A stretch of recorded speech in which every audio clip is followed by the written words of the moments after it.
శ్రేష్టమైనటువంటి ఈ విశ్వావసునామ సంవత్సరంలో మనందరం కూడా ఆదిత్యాది నవగ్రహముల యొక్క ఆధీనంలో ఉన్నటువంటి కాలచక్రంలో కాలపురుషుడి యొక్క అనుగ్రహం ద్వారా మానవుడి యొక్క ప్రయాణం అంతా కూడా జరుగుతుంది అన్నారు.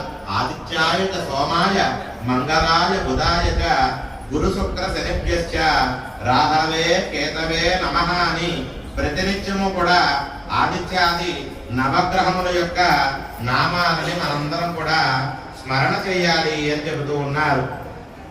శతాయుర్ వజ్రదేహాయ సర్వ సంపత్కరాయ సర్వారిష్ట వినాశాయ నింపకం దశ దళభక్షకం అని చెబుతూ ఉన్నారు.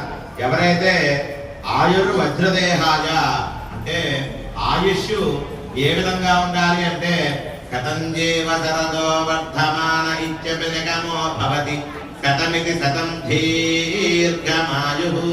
శతము అంటే 100 అని మాత్రమే అనుకుంటారు, కానీ కాదునండి. శతము అంటే ఎప్పుడు అంతులేనటువంటి ఆయుష్ని పొందాలి అని చెబుతూ ఉన్నారు. కనుకనే పూర్ణాయుద్ధాయము అంటే 120 సంవత్సరములుగా చెప్పినటువంటి ఆయు ప్రమాణం పూర్ణాయుద్ధం.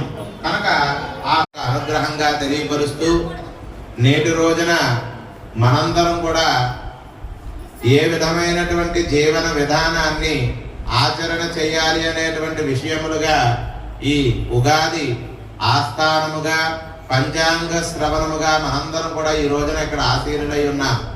కనుక మనందరం కూడా ప్రతినిత్యము తెలుసుకోవలసినటువంటి ఏవైతే ప్రధానమైనటువంటి విషయములు ఉన్నాయో వాటిని పంచాంగము అంటూ ఉన్నారు. పంచ అంటే 5.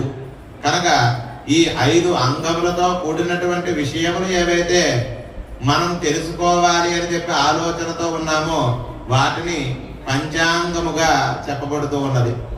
అందులో పంచాంగం తిథి, వారం, నక్షత్రం, యోగం, కరణం ఈ 5టిని కూడా తెలుసుకోవడం ద్వారా మానవుడికి అనేకమైనటువంటి భాగ్యములు అనుగ్రహింపబడతాయి అని చెప్పి చెబుతూ ఉన్నారు.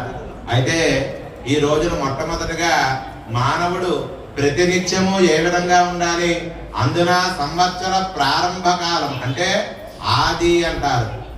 ఆద్యంతరహిత గోవింద అని స్వామివారి యొక్క గోవింద నామాల్లో ఒక నామాన్ని మనందరం కూడా శ్రవణం చేస్తూ వింటూ స్వామివారి